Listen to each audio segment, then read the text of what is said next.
உள்ள இந்திய தொழில்முனைவோரை ஊக்கப்படுத்துவதில் தொழில் முனைவோர் மேம்பாடு மற்றும் கூட்டுறவு துணை அமைச்சர் டத்தோ ரமணன் ராமகிருஷ்ணனின் பங்களிப்பு என்ன?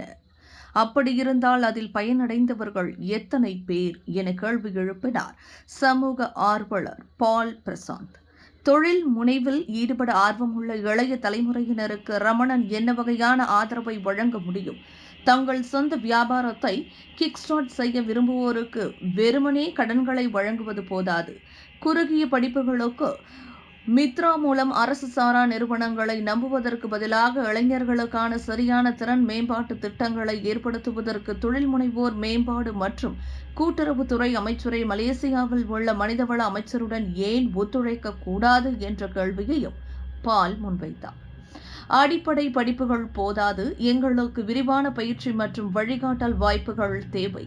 புதுப்பித்தல், சமையல் செய்தல், தையல் செய்தல், முடி திருத்துதல் மற்றும் பொற்கொல்லர் போன்ற திறன்கள் தற்போது வெளிநாட்டு தொழிலாளர்களுக்கு அவுட் சோர்ஸ் செய்யப்படுகின்றன. அவர்கள் பயிற்சியை முடித்தவுடன் நமது சொந்த திறமையை வளர்த்து அவர்களின் நிபுணத்துவத்தை பயன்படுத்த வேண்டிய நேரம் இது.